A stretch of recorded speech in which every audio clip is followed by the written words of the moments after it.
India के कोलकाता शहर 9 अगस्त 2024 की सुबह एक ऐसी खबर सामने आती है जो पूरे देश को हिलाकर रख देती है। ये खबर थी 31 साल की महिला जो कि Kolkata RG Kar medical college and hospital में ट्रेनिंग कर रही थी। हॉस्पिटल जैसे सुरक्षित माने जाने वाली जगह पर इस महिला डॉक्टर का मर्डर रेप होना काफी चौंकाने वाला था। घटना का खुलासा तब हुआ जब डेड बॉडी का पोस्टमार्टम किया गया, क्योंकि ये मामला मर्डर का नहीं था बल्कि इससे कई ज्यादा खौफनाक केस था। पोस्टमार्टम रिपोर्ट में खुलासा हुआ कि डॉक्टर की हत्या गला घोटकर की गई है, इतनी ज्यादा ताकत से कि उनका थायराइड कार्टिलेज तक टूट गया था। उस डॉक्टर ने अपनी जान बचाने की कोशिश की। इसका सबूत अब उनके शरीर पर कई निशानों से मिला। सबसे डरावना सच तब सामने आया जब डॉक्टर के प्राइवेट पार्ट पर घाव का निशान पाया गया। हॉस्पिटल में इतनी बड़ी घटना हो जाती है और किसी को कानो कान खबर नहीं होती है। ऐसा क्या हुआ था उस रात गाइस, यकीन मानिए जब आपसे सच का सामना होगा आपके रोंगटे खड़े हो जाएंगे। 8 अगस्त को रोज की तरह रात 11 बजे लेडी डॉक्टर की मां का कॉल आता है। अपनी मां से बातचीत करने के बाद लेडी डॉक्टर एक पेशेंट को देखने चली जाती हैं। सारे पेशेंट को देखने में और अपना काम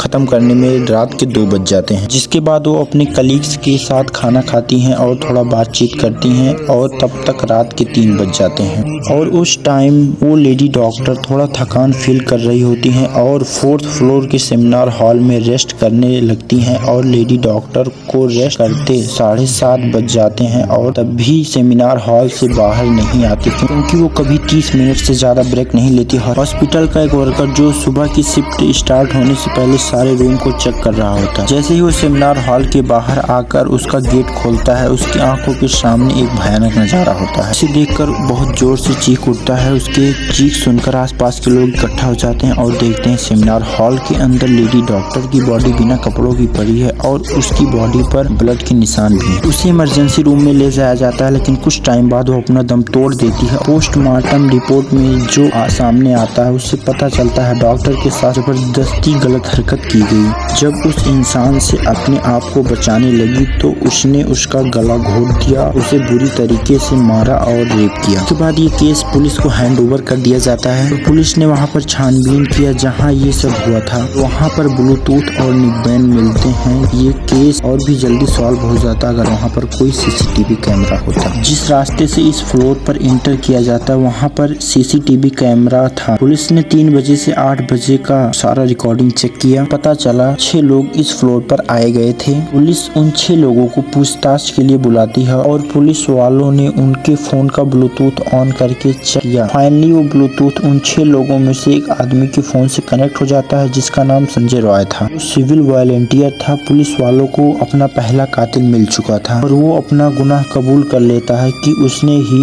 उस लेडी डॉक्टर को मारा और रेप किया। और पुलिस वालों को पता चलता है कि उस रात संजय राय काफी ज्यादा नशे में था और वो रात 10 बजे हॉस्पिटल में एंटर करता है। 4th फ्लोर पर जाकर बैठ जाता है। वो नहीं चाहता था कि उसे कोई इतने ज्यादा नशे की हालत में देखे, वरना वो अपनी नौकरी से हाथ धो बैठता और वो वहीं पर सो जाता है। जब उसकी आंख खुलती है तो सुबह के 3 बज चुके थे और संजय का नजर उस लेडी डॉक्टर पर पड़ता है जो कि सेमिनार हॉल में जा रही थी। काफी देर तक फ्लोर के चक्कर लगाता है। जब उसे लगता है उसका रास्ता साफ है, 4 बजे सेमिनार हॉल के अंदर एंटर करता है और 4:45 पर बाहर आता है। इन 45 मिनट में आदमी ने इस लेडी डॉक्टर के साथ क्या किया होगा, वह कितनी पेन से गुजरी होगी, ये सोचकर किसी की भी दिल सहम जाएगा। खासकर उस लेडी डॉक्टर्स के पेरेंट्स जिन्होंने उसे डॉक्टर बनने के लिए भेजा था और वो अपने पेरेंट्स की इकलौती बेटी थी, तो उनके लिए ये किसी सदमे से कम नहीं था।